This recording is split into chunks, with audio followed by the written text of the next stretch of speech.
ಉಡುಪಿಯ ಪನಿಯಡಿ ಎಂಬಲ್ಲಿ ಅಪರೂಪದ ಕಾಡು ಬೆಕ್ಕು ಕಾಣಿಸಿಕೊಂಡಿದೆ.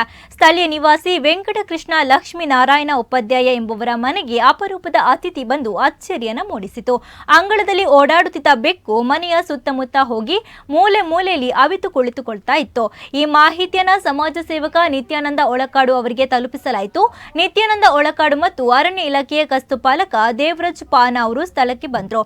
ಬಾಕ್ಸ್ನಲ್ಲಿ ಕಾಡು ಬೆಕ್ಕನ್ನು ತುಂಬಿಸಲು ಒಳಕಾಡು ಮತ್ತು ಪಾನ ಪರಿಶ್ರಮವನ್ನು ಪಡಬೇಕಾಯಿತು.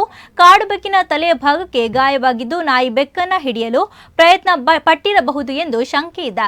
ಗಾಯಗೊಂಡಿರುವ ಕಾಡು ಬೆಕ್ಕಿಗೆ ಪಶುವೈದ್ಯ ಡಾಕ್ಟರ್ ಸಂದೀಪ್ ಅವರ ಬಳಿ ಚಿಕಿತ್ಸೆಯನ್ನು ಕೊಡಿಸಲಾಯಿತು.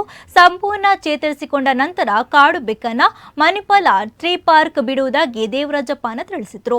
ಮನೆ ಹತ್ತಿರದ ಮನೆಗೆ ನುಗ್ಗಿ ಅದು ಅಲ್ಲೇ ಒಂದು ರಕ್ಷಣೆ ಆಗಿತ್ತು. ಅದಕ್ಕೆ ಅದರ ಪ್ರಕಾರ ನಾವು ನನಗೆ ಅವರು ಕರೆ ಮಾಡಿದರು. ಆ ಪ್ರಕಾರ ನಮ್ಮ ಫಾರೆಸ್ಟ್ ಇಲಾಖೆಯ ದೇವರಾಜ ಪಾಣ ಅವರು ಗಸ್ತು ಪಾಲಕರಾಗಿರುತ್ತಾರೆ. ಅವರನ್ನು ನಾನು ಕರೆಸಿ ಅವರನ್ನು ಈಗ ಅದನ್ನು ಒಳ್ಳೆ ರೀತಿಯಲ್ಲಿ ಅದನ್ನು ಚಂದ ರೀತಿಯಲ್ಲಿ ಇದನ್ನು ರಕ್ಷಣೆ ಮಾಡಿದ್ದೇವೆ. ಅದಕ್ಕೆ ಸುಮಾರು 1-2 ವರ್ಷ ಆಗಿದ್ದಿರ್ಬೋದು ಹೇಳ್ತಾರೆ. ಅದು ಯಾಕಂತ ಹೇಳಿದ್ರೆ ಇದು ಪೆಟ್ಟಾದ ಕಾರಣ ಅದು ನಮಗೆ ಹಿಡಿಯಲು ಸಿಕ್ಕಿದೆ. ಇಲ್ಲದಿದ್ದರೆ ಅದು ನಮಗೆ ಹಿಡಿಯಲು ಸಿಗುವುದಿಲ್ಲ.